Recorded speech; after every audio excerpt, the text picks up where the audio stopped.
우리 하나님께서는 우리가 두려워하며 살기를 원하지는 않으신 줄 믿으시 바랍니다. 두려울 수도 있고 걱정스러울 수도 있고 염려스러울 수 있고 낭망할 수도 있는 것은 당연한 거예요. 여러분, 그것은 누구나 다 그럴 수 있지만 우리 하나님께서는 우리가 두려움으로 살고 걱정으로 살고 염려로 살고 낙심으로 사는 것이 아니라 오늘 하나님 앞에서 담대함과 평안으로 살기를 주님께서는 원하시고 계신 줄 믿으시 바랍니다. 오늘 우리가 읽은 이 본문의 말씀은요, 제자들이 배를 타고 가는데 풍랑도 일고 바람도 일고 파도가 일어가지고 아무리 수고해도 앞으로 한 발자국도 나갈 수 없는 그런 상황 가운데서 두려움과 낙심 가운데 있을 때 예수님께서 그들에게 찾아오신 내용이 기록되어 있는 것이 바로 이 본문의 말씀이에요. 이 말씀이 다만 지금 제자들에게 찾아오는 말씀으로 들려진 게 아니라 나에게 주신 하나님의 말씀으로 들려져서 나로 하여금 어려운 환경을 이겨내고 승리하게 하시는 믿음의 거룩한 시간 되시기를 간절히 축원드립니다. 마가복음 6장 45절 46절 말씀 보면 예수님께서 즉시 제자들을 뭐 했어요? 재촉하라니까 급하게 예수님께서 서둘러서 이런 거죠. 서둘러 가지고 야 빨리 너희들 집 배 타고 건너편으로 가라 하고 예수님께서 제자들을 재촉했어요. 그런 이유가 뭐냐? 자기를 뭐 하는 무리가 있었어요? 자기가 예수님께서 무리를 뭐 있어요? 무리를 보내고 있었어요. 여기 있는 이 무리는 어떤 무리인 것 같아요? 지난주에 우리가 예배 참석하신 분들은 알 거예요. 지난주에 예수님께서 오병이어의 기적을 일으키신 것을 말씀을 전했어요. 그러니까 지금 여기 있는 이 무리들은 어떤 무리들이냐면 예수님께서 오병이어의 기적을 일으키신 것을 체험한 무리들이에요. 여러분 한번 생각해 보세요. 여러분이 오병이어를 체험했다 생각해 봐요. 여러분 오늘날이야 먹고 사는 문제 별 문제 아니겠지만, 아니 물론 먹고 사는 문제가 큰 문제죠. 그렇지만 옛날에 비해서는 많이 좋아졌죠. 여러분 2000년 전을 생각해 보세요. 그때요 먹고 사는 문제는요 굉장히 어려운 문제였습니다. 우리나라 여러분 70년대만 생각해도요 보릿고개 때문에 힘들어서요 어려웠던 거 여러분 잘 아실 거예요. 여러분 그랬던 것이요 얼마 되지 않습니다. 100년 전만 해도 사람 먹는 곳으로 해서 굶주려서 죽어가는 사람들이 수도 없었어요. 여러분 그런데 2000여 년 전에 예수님께서요 물고기 2마리와 버리떡 5개하고 5,000명을 먹이고요 여자와 또 어린아이를 제외하고 5,000명을 먹였다 생각해 보세요. 그런 기적이 일어났어요. 사람들이요 어떻게 생각했어요? 예수님 옆에 있으면 굶어요 안 굶어요? 안 굶어요. 예수님 옆에만 있으면 먹고 사는 문제는 없겠다, 걱정 없겠다. 예수님이 우리의 뭐가 되시면? 왕이 되시면 이 나라 전체는 물고기 2마리에 보리떡 5개만 있어도 먹고 살 수 있는 나라가 되는 거 아니냐? 여러분 이런 생각 없었겠어요? 있었겠죠. 여러분 예수님이 그러면 뭐가 됐으면 좋겠어요? 왕이 되기만 한다면 우리나라 이스라엘 백성들은 이제 먹고 사는 문제는 상관없겠다 라는 그런 생각 들었겠죠. 또 그것뿐이겠어요? 당시에는 이스라엘의 나라는 로마의 이 통치 가운데 압제 가운데 있었어요. 세금을 로마에 바쳐야 됐어요. 여러분 그런데 예수님이 이 땅에 오신 목적, 하나님께서 이 땅에 오신 목적은 뭡니까? 이 땅에서 잠시 우리가 경제적 자유를 얻고 잠시 우리가 정치적으로 오늘 우리가 뭐 떵떵거리면서 외세 어려움 당하지 않고 여러분 이런 문제를 해결하기 위해서 오신 것 아니죠. 오늘 우리가 죄와 사망의 권세로 말미암아 죽고 사망 가운데 던져지고 지옥에 떨어질 우리를 구원하기 위해서 우리의 죄를 대속하여 주셔서 우리로 영생의 삶을 누리도록 하나님 나라의 자녀로서 영생의 삶을 살도록 하기 위해서 하나님의 아들 독생자 예수님이 이 땅에 오신 줄 믿으시 바랍니다. 그래 예수님이 오신 사명은 이거예요. 죽으러 오셨어요. 온 세상 모든 사람의 죄를 자신이 다 짊어지고 십자가상에서 자기의 생명을 내어줌으로 말미암아서 모든 사람의 죄값을 대속하신 거예요. 그 생명값을 신의 목숨으로 대신하기 위해서 이 땅에 오신 거예요. 그것이 바로 예수님이 이 땅에 오신 목적이에요. 잠깐 우리가 원하는 메시아가 왕이 되는 것, 그래서 정치적인 왕이 되고 그리고 군대를 일으켜가지고 폭군이 되어져서 나라를 압제하고 그리고 다스리고 그리고 로마에서 해방시키기 위해서 오신 것이 결코 아니라는 것이에요. 예수님이 이 땅에 오신 것은 우리의 죄를 사해 주시고 우리의 영혼을 구원해 주기 위해서 이 땅에 오신 분인 것을 믿으시기 바랍니다. 예수님이 가는 길과는요 이들이 원하는 결과는 정반대의 길인 거예요. 예수님은 죽음을 향해서 나아가셔야 돼요. 예수님은 십자가를 향해서 나아가셔야 돼요. 그래서 저를 믿는 자마다 죄 사함과 구원을 얻게 하시는 것이 예수님의 사명이에요. 그래서 제자들이요, 그 무리들이 와가지고 예수님을 으쌰 예수님 뭐 파이팅 그럴 거 아니겠어요? 예수님을 왕으로 뭐 우리 보통 이 대선하면 누구를 왕으로 그러잖아요. 그런 것처럼 여러분 이 예수님을 왕으로 막 하면서 사람들이 무리가 막 수천 명이 따른다고 해봐요. 그런데 예수님께서는 서둘러 가지고 제자들 12제자들 모아가지고 야 너희들 배 타고 얼른 가라 하고 보내놓고 예수님 뭐 하셨냐? 마가복음 6장 46절 보니까 마가복음 6장 46절 무리를 작별하신 후에 자기를 왕 삼으려는 무리를 작별하신 후에 기도하러 어디로 가셨어요? 여러분 예수님은요 이 무리들을 다 작별하신 후에 홀로 산으로 올라가신 것이 홀로 그는 하나님과 홀로 그는 그의 모든 생각을 다 내려놓고 정리하면서 산으로 올라가신 거예요. 사람들과 가는 모습이 전혀 다르신 것이죠. 여러분 그러니까요 예수님께서는요 오늘 우리를 위해서요 대속의 은혜를 내려주기 위해서 오신 거예요. 그래서 그 사명을 감당하기 위해서 홀로 산으로 가신 거예요. 여러분 예수님께서도 우리에게 모범을 보여주시잖아요. 기도하는 모범, 여러분 홀로 기도하는 모범을 우리에게 보여주셨잖아요. 여러분 우리 현대 시대에 많은 사람들이 결핍된 것, 우리 신자들이 결핍되는 게 뭐냐 하면 기도하는 것이 결핍되어 있어요. 기도하는 게. 성전에 나와가지고 성전 문의 비밀번호를 다 알려드려요. 성도님들에게 다 알려드려요. 외부에는 문을 잠가 놓지만 성전 문을 누구나 다 열 수 있잖아요. 모르면 저한테 물어보세요. 제가 다 알려드리니까요. 그래서 주변 분들한테 물어보세요. 그러면 성도님들은 다 들어오셔서 기도할 수 있어요. 교회는 사실 개방되어 있는 거예요. 그러면 뭐 하려고 개방되어 있는 것입니까? 여러분이 오셔서 성전에서 기도하도록, 여러분 기도하도록 개방되어 있는 거예요.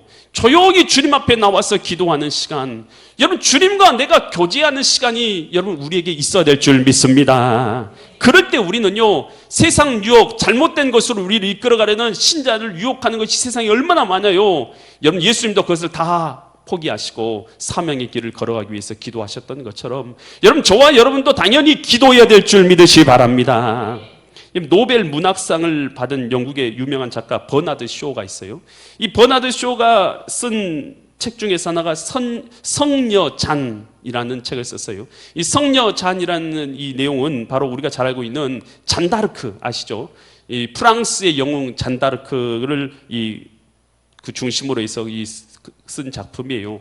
이 잔다르크가 하나님의 음성을 듣죠. 여인이 하나님의 음성을 듣고 나서 영국과 프랑스가 싸우는 도중에서 하나님께서 이 프랑스로 하여금 승리하게 하시도록 하기 위해서 이 잔다르크가 하나님의 음성을 듣고 그대로 행해서 그 여인이 가는 곳곳마다 전쟁에서 승리하게 되죠. 그러면서 영웅이 된 것이 이 잔다르크인데 그 여인에 대한 이야기를 위해 쓴 것이 이 버나드 쇼가 썼어요. 그런데 거기서요 이 프랑스 황태자하고 이 잔다르크하고 이야기하는 내용이 있어요. 이 프랑스 황태자가요 너무나 부러운 거예요. 자기는 황태자인데도 불구하고 하나님의 음성을 들을 수가 없는 거예요. 그런데 이 여인은 일개 시골에서 사는 여인인데도 불구하고 하나님의 음성을 듣고 그가 가는 곳마다 전쟁을 승리하니까 이게 그 사람이 이제 부러운 마음으로 이렇게 잔다르크에게 말해요. 오 하나님의 음성, 왜 나에게는 그분의 음성이 들려오지 않지? 당신은 왕이 아니라 바로 내가 왕인데 라고 이 잔다르크 앞에서 그렇게 말합니다. 잔다르크가 이 황태자의 말을 듣고는, 이 프랑스 황태자의 말을 듣고는 이렇게 말해요. 하나님의 음성은 분명히 당신에게도 들려옵니다. 그러나 당신이 그 소리를 들으려 하지 않고 있는 것입니다.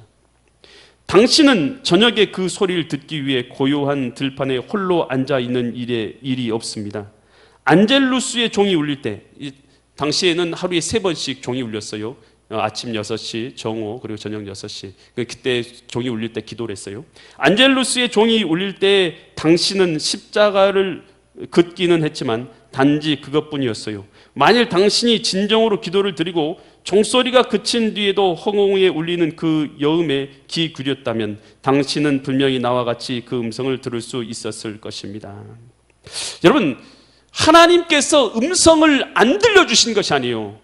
여러분, 지금 이 시간도요, 성경 말씀을 통해서 하나님께서 내게 말씀하고 계신 줄 믿으시기 바랍니다. 말씀이 안 들려지는 게 아니라 말씀을 안 듣는 것뿐이에요. 여러분, 우리가 주님 앞에요, 그렇게 귀 기울여서 주님의 음성을 듣고 있는지 우리가 스스로 생각해 봐야 돼요. 기도할 때에, 말씀을 읽을 때에 우리가 과연 하나님의 음성에 귀 기울여서 주의 음성을 듣고 있는가? 하나님은요, 내가 하나님이다 라고 그렇게 음성으로 안 들려주셔요. 어떻게 들려주세요? 여러분의 영혼을 깨우쳐 주시죠. 여러분, 영혼을 깨우쳐 주시는 줄 믿으시 바랍니다. 주님의 음성으로 여러분을 깨우쳐 주셔요. 헨리 나우엔이 쓴 책이요, 두려움에서 사랑으로라는 이 책이 있어요. 거기 보면 이 영성이라는 게 뭡니까? 이 영적인 성품, 거룩한 성품을 영성이라고 부르죠. 이 거룩한 성품은 주어지는 게 아니라요, 훈련되는 거, 훈련으로 만들어지는 거예요. 개발되는 것이라고 그는 이렇게 말해요. 그러면서 영성은 훈련하는 것이라고 말해주면서 4가지 훈련하는 방법에 대해서 말해주고 있어요. 영성에 대해서. 첫 번째, 거룩한 독서. 성경을 읽을 때에 성경이 정보를 제공해주는 책을 넘어서서 나를 빚어주는 책으로 읽으라는 것이에요.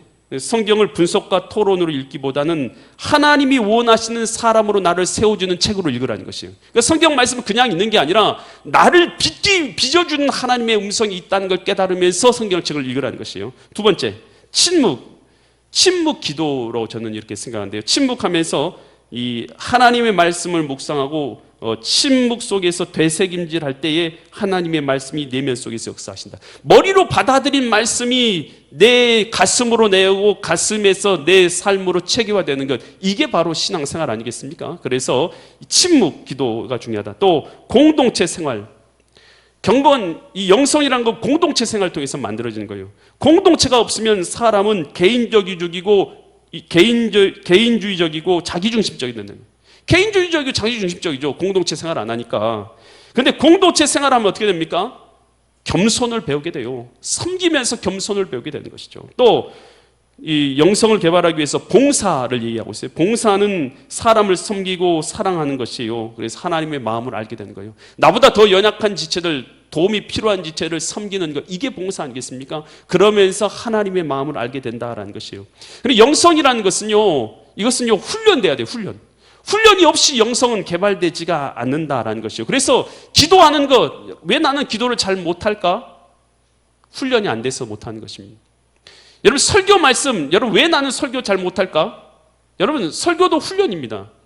여러분, 기도하는 것도 훈련이고 설교도 훈련이고, 여러분 하나님의 말씀을 계속해서 묵상하는 것도 훈련이에요. 훈련이 지속될 때에 그로부터 하나님과 영성이 깊어져서 여러분 하나님과 교제할 수 있는 것이 자연스러워지는 것이죠. 누가복음 22장 39절에서 이렇게 말해주고 있어요. 예수님께서 나가사 뭘 따랐어요? 습관, 늘 하는 것이죠. 습관을 따라서 감람산에 뭐하러 가셨을 것 같아요? 감람산에 기도하러 간 줄 믿습니다. 기도하러 예수님 습관을 따라서 가셨어요. 여러분, 기도하는 습관이 있으십니까? 있으면 아멘, 없으면 노멘. 여러분, 감히 노멘을 할 수 없고, 여러분 기도하는 습관이 우리에게 있어야 될 줄 믿습니다. 예배의 습관도 있어야 되고요, 기도의 습관도 있어야 되고. 여러분, 신앙의 습관이 없어버린 사람들 너무나 많아요. 나 하나님 믿어 해놓고요 1년 내내 얼굴을 볼 수 없는 사람이 있다니까요. 어디 가셨어요? 저는 골프를 좋아해서 골프 약속을, 이것은 목숨을 걸어야 됩니다. 목사님, 이 골프 약속에 빠지면요 다음부터는 안 껴줘요. 안 껴줘도 빠졌으면 좋겠어요. 저는 여러분, 신앙생활이요, 다른 좋은 습관을, 다른 습관들, 나쁜 습관들은 다 가져놓고 신앙의 습관은 하나도 없어요. 주님 앞에 기도하는 습관. 여러분, 새벽 기도요, 새벽 기도는요 습관인 줄 믿습니다. 습관이에요, 습관. 새벽에 기도하는 사람 늘 기도해요. 평생 기도해요, 평생 새벽에 기도하는 사람은 평생 기도합니다. 여러분, 저녁에 기도하는 사람요 평생 기도합니다. 평생.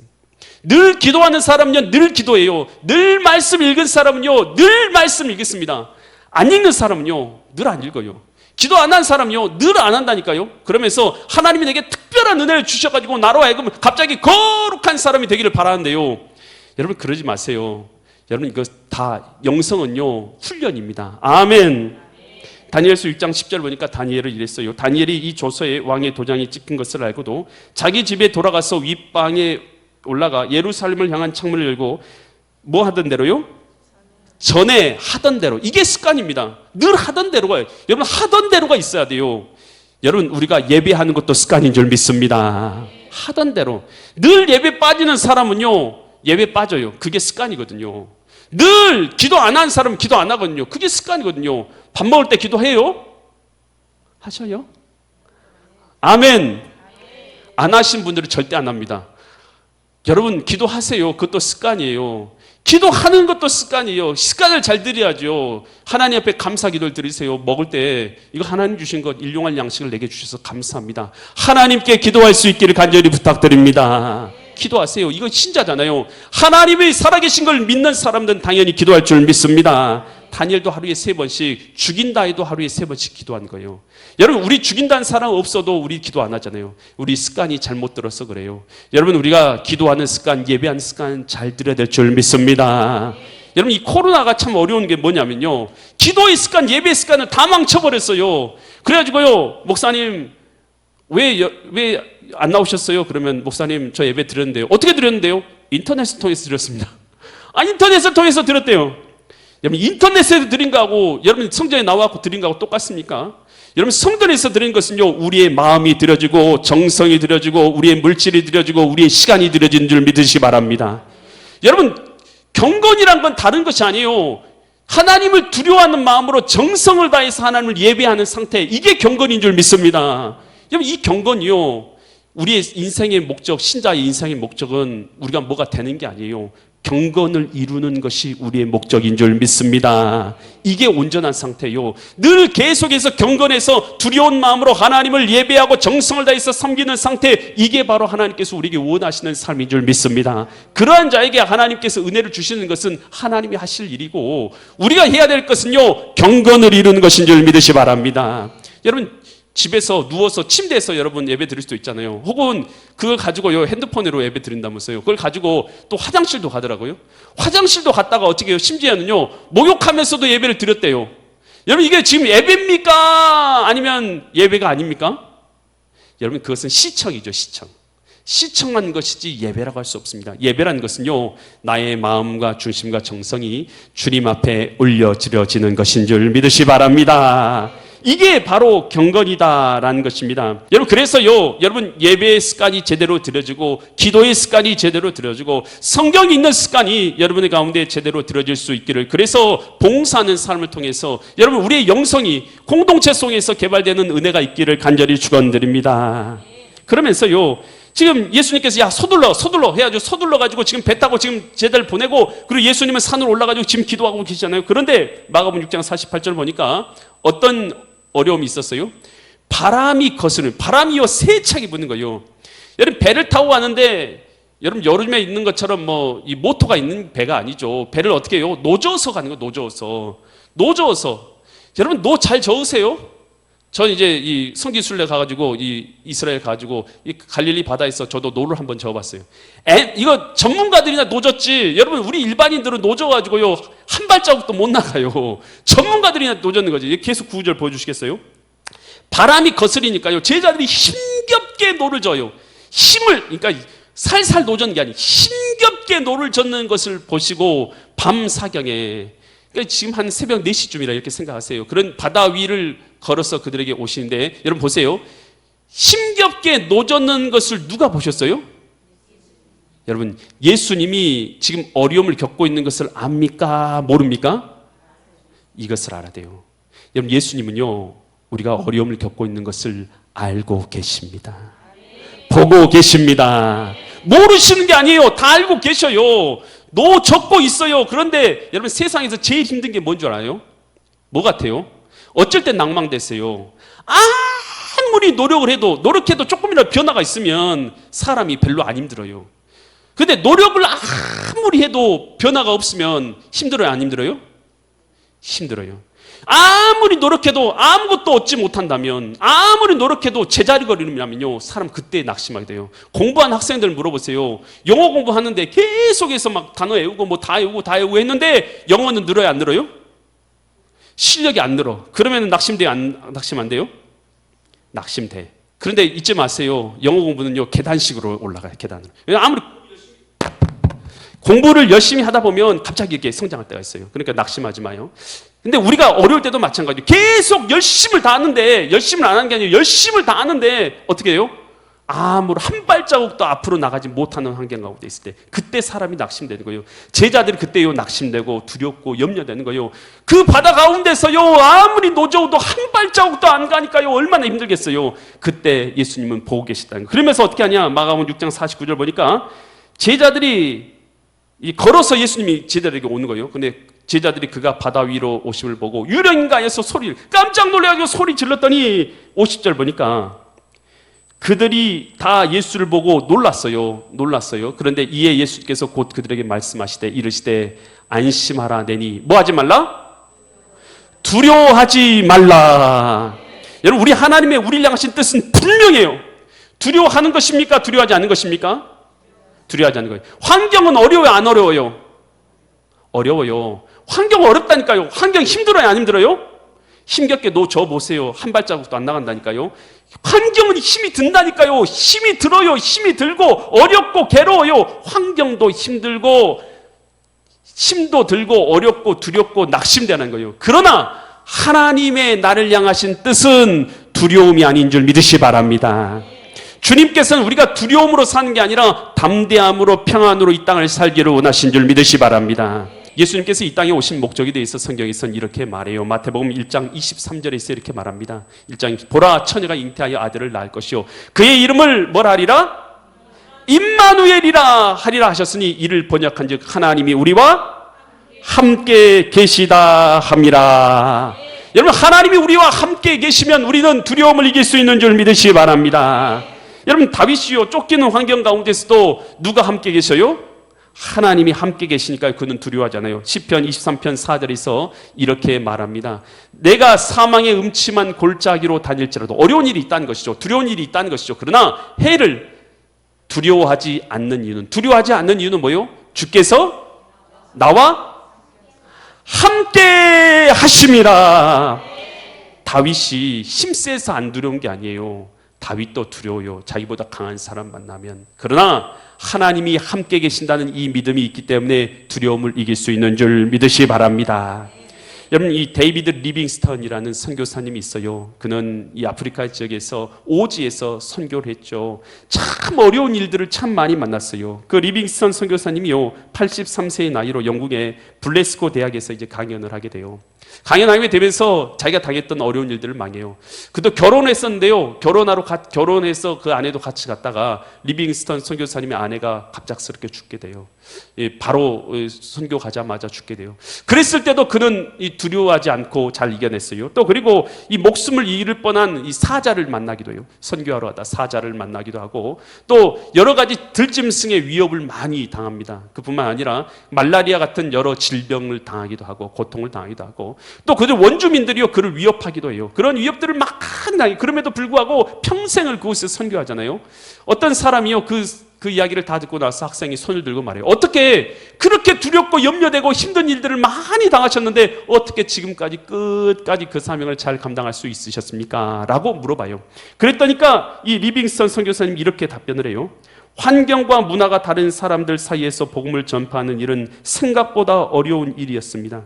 그 환경 속에서 내가 이길 수 있었던 것은 세상 끝날까지 나와 함께 하시겠다고 약속하신 예수님의 말씀이었습니다. 내가 너와 함께 하리라 그 약속의 말씀을 붙잡았기에 나는 어떤 환경 가운데서 이길 수 있었습니다 라고 말한 것이에요. 이 땅을 살아갈 때 누구나 다 두려워요. 누구나 다 힘들어요. 누구나 다 외로울 수 있어요. 괴로울 수 있어요. 여러분, 그럴 때요 낙심하는 거 그거 당연한 것입니다. 절망하는 거 두려운 거 당연한 것입니다. 그러나 우리 하나님은 우리가 두려움과 염려로 살기를 원하고 있지 않으신다는 것입니다. 우리가 두려움을 이기는 건 나와 함께 하신다는 주님의 약속을 믿을 때만이 우리는 두려움을 이기고 환경을 이기고 승리의 삶을 살아가게 된 줄 믿으시기 바랍니다. 오늘 그렇게 주님 안에서 승리하시는 믿음의 거룩한 성도님들 되시기를 예수 그리스도 이름 받들어 간절히 축원드립니다.